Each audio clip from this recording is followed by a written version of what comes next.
ஐந்து கரத்தனை ஆனை முகத்தனை ஈந்தி நிலம்பரை ஓடு மீட்டனை நந்தி மகந்தனை நாணக் கொழுந்தனை புந்தியில் வைத்தடி போற்றுகின்றேனே.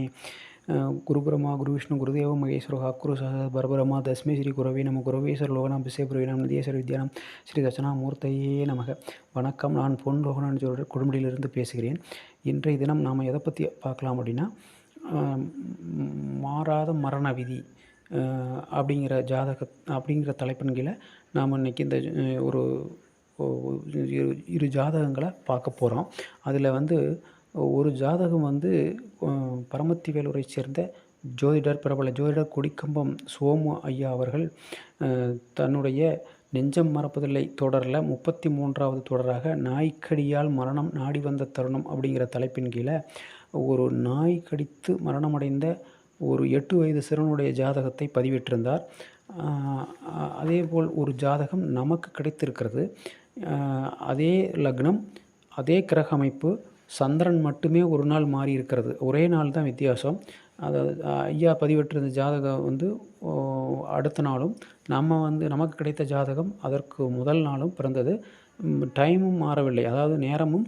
ஒருவர் 6:25க்கு காலையில் பிறந்திருக்கிறார், இன்னொருவர் 6:30க்கு. ஐயா பதிவிட்ட ஜாதகத்தில் 6:30 என்றும் நமக்கு கிடைத்த ஜாதகம் 6:25 என்றும் கிடைத்திருக்கிறது. அந்த அமைப்பின் கீழே ஒருவர் ஐயா பதிவிட்ட ஜாதகர் நாய்க்கடியால் மரணம் அடைந்திருக்கிறார். நமக்கு கிடைத்த ஜாதகர் நாய்க்கடியால் மரண வாயில் வரை சென்று மீண்டு வந்திருக்கிறார். ஆனால் அவரும் இறந்து விட்டார். அதே ராகுதிசை புதன் புத்தியில் தான் இருவரும் இறந்திருக்கிறாங்க. அதில் இன்னொருவர் நாய்க்கடியால் மரணவாசல் வரை சென்று மீண்டும் ஒரு உயரத்திலிருந்து கீழே விழுந்ததால் மரணம் அடைந்து விட்டார். ஆக ராகுதிசை புதன் புத்தியில் இருவருக்கும் ஒரே மாதிரியாக மரணத்தை தந்திருக்கிறது. ஆனால் இருவருக்கும் வயது மட்டும் மாறிவிட்டது. ஏனால் ஒருவர் திருவோண நட்சத்திரத்திலையும் இன்னொருவர் அவிட்ட நட்சத்திரத்திலையும் பிறந்திருக்கிறதுனால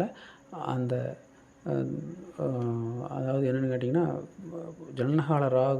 ஜனனகால இருப்பு திசா மாறினதுனால அவங்களுக்கு மரணம் வயது மாறியிருக்குத ஒழிய அந்த விதி மாறவில்லை. அப்படிங்கிறது தான் இந்த இடத்துல ஒரு ஒரு ஆய்வுக்குரிய விஷயம். இது ஒரு மிகப்பெரிய அற்புதமான, ஆச்சரியமான, அதே சமயம் ஜோதிடத்தில் எந்த அளவுக்கு ஒரு மிக துல்லியமாக நடக்கிறது அப்படிங்கிறதுக்கு ஒரு உதாரணம். அதற்கான முதல்ல நாம் அதற்கான பாடலையும் நாம் பார்த்துடலாம். ஏன் ஒருவருக்கு நாய் கடித்து மரணம் அடைகிறார்கள் அப்படிங்கிறதுக்கான ஒரு பாடலையும் இருக்குது. அது அதை ஐயா பதிவிட்டது தான். அது ஜாதக சிந்தாமணி அப்படிங்கிற ஒரு பழம்பெரும் ஜோதிட நூலில் 3ஆம் பாகத்தில் இடம்பெற்றிருக்கிறது. அந்த பாடல் என்ன அப்படின்னா, வாக்குத்தானத்திலேனும் வாக்கேசன் தன்னோடேனும் ஆக்கும் வெஞ்சனியன் கூட அட்டமாதிபதினை பார்க்கில் தேக்கும் நற்பாதை மீதே சினத்த நாய்க்கடியால் கண்டம் வீக்கும் குஞ்சரத்தை வேற்பை வேறு செய்தனத்தினாலே அப்படிங்கிற ஒரு அருமையான ஜோட பாடல். இது அப்படியே பொருந்தி வந்திருக்கிறது. இப்போ அந்த ஜாதகரனுடைய, அதாவது ஐயா பதிவிட்ட ஜாதகரனுடைய பிறந்த தேதி 9/3/2005, பிறந்த நேரம் 6:30, கரூர் மாவட்டம். அவர் பிறந்தது அவிட்ட நட்சத்திரம் 4ஆம் பாதம். அதாவது அவருடைய பிறந்த லக்னம் கும்பலக்னம். லக்னத்திலேயே சூரியன், சந்திரன், சுக்கிரன். 2ஆம் இடத்தில் புதன் நீசம், 3ஆம் இடத்தில் ராகு, 5ஆம் இடத்தில் சனி, 8ஆம் இடத்தில் குரு மாந்தி, 9ஆம் இடத்தில் கேது, 11ஆம் இடத்தில் செவ்வாய். இதுதான் ராசி கட்டம். அவர் இறந்தது ராகுதிசை புதன் புத்தியில் சுக்கிர அந்தரத்தில் இறந்திருக்கிறார். அதே மாதிரியே நான் சொல்லக்கூடிய 2ஆம் அவர் பிறந்த தேதி 8/3/2005, பிறந்த நேரம் 6:25 AM, பிறந்த ஊர் ஈரோடு. அவர் பிறந்தது திருவோண நட்சத்திரம். அதே மாதிரியே அவருக்கு திருவோண நட்சத்திரம். அவர் லக்னம் அவரும் கும்பலக்னம். லக்னத்திலேயே சூரியன், சுக்கிரன், 2ஆம் இடத்துல புதன் நீசம், 3ஆம் இடத்தில் ராகு, 5ஆம் இடத்தில் சனி, 8ஆம் இடத்தில் குரு, 9ஆம் இடத்தில் கேது, 11ஆம் இடத்தில் செவ்வாய், 12ஆம் இடத்தில் சந்திரன். சந்திரன் மட்டுமே மாறி இருக்கிறது. இந்த ஒரே காரணத்தினால அவர் அவரும் தன்னுடைய கிட்டத்தட்ட ஒரு 17வது வயதில் தான் இறந்தார். ஆனால் அவருக்கும் அப்போ ராகுதிசையில் புதன் புத்தி தான் நடந்தது.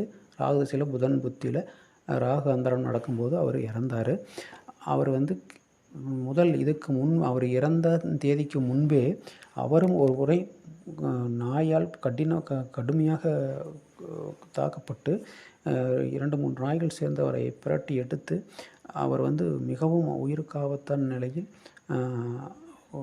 ஆஸ்பத்திரியில் சேர்க்கப்பட்டு மருத்துவமனையில் சேர்க்கப்பட்டு உயிர் பிழைத்து வந்தார் அப்படிங்கிறது உண்மை. ஆக உயிர் பிழைத்து வந்தார். மறுபடியும் மீண்டும் ஒரு தருணத்தில் அவர் ஒரு உயரமான கட்டடத்தில் வேலை செய்து கொண்டிருக்கும்போது மேலிருந்து தவறி கீழே விழுந்து தலையில் அடிபட்டு மீண்டும் ஹாஸ்பிட்டலில் 1 வார காலம் மேலாக ஹாஸ்பிட்டலில் சேர்க்கப்பட்டு உயிருக்கு போராடி மீண்டும் அவர் உயிர் பிழைக்கவில்லை, மரணமடைந்து விட்டார் அப்படிங்கிறத உண்மை. அதை வந்து இது வந்து எவ்வளோ பெரிய மிக சரியாக இருக்கிறது. நாய்க்கடியை ஒருத்தருக்கு ஏற்படுங்கிறதுக்கான இந்த பாடலும் ஐயா பதிவிட்டது எந்த அளவுக்கு மிக சரியாக இருக்கிறது என்பது ஒரு ஆச்சரியமான உண்மை. ஜோதிடம் எந்த அளவுக்கு மிக சரியாக இருக்கிறது. அந்த அதாவது லக்கணத்துக்கு, அதாவது கும்ப லக்கணத்துக்கு 3ஆம் அதிபதி 3ஆம் இடத்தில் இருக்கக்கூடிய ராகு பகவான் 3, 8 கூடியவர்கள் மாரகளாக வருவார்கள். அப்படிங்கிறதுனால இந்த 3ஆம் இடத்தில் ராகு பகவான் இருக்கிறதான ராகு பகவானே அங்கே மாரகாதிபதியாக செயல்பட்டு மரணத்தை கொடுத்துருக்கிறார். அதே மாதிரி 3, 8ஆம் அதிபதியாக புதன் வந்து அவர் நீசமாகி சனி பார்வை வாங்கியிருக்கிறார். அவரும் மாரகாதிபதியாக செயல்பட்டு ராகு திசையில் புதன் புத்தியில் தான் இருவருக்குமே மரணம் நிகழ்ந்திருக்கிறது. அப்படிங்கிறது தான் இதில் மிகப்பெரிய ஒற்றுமை அப்படிங்கிறது. அப்போ எந்த அளவுக்கு இது மிக சரியாக இருக்கிறது அப்படிங்கிறதுக்கு இது ஒரு மிகப்பெரிய உதாரண ஜாதகம். நான் 2 ஜாதகத்தையும் முடிந்தவரை இதில் வந்து கட்டத்தையும் கொடுத்துட்றேன், அதை பார்த்து கொள்ளலாம். அது இல்லாமல் ஐயா வந்து கிட்டத்தட்ட ஒரு 16 விதிகள் அந்த புத்தகத்தில், அதாவது குருவருள் ஜோதிட புத்தகத்தில் கொடுத்துருக்குறாங்க. நாய்க்கடிக்கான விதிகள். அந்த விதிகளும் மிகப்பெரிய ஒரு பொக்கிஷமாகத்தான் இருக்கிறது.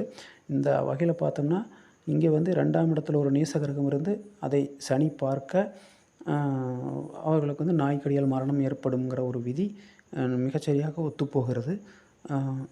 அது வந்து எப்போ நடக்கும் அப்படிங்கிறது மாரகஸ்தானத்தில் இருக்கக்கூடிய அல்லது மாரகாதிபதி திசையில் புத்தியில் நடக்கும் அப்படிங்கிறது மிக சரியான புரிந்து போகிறது.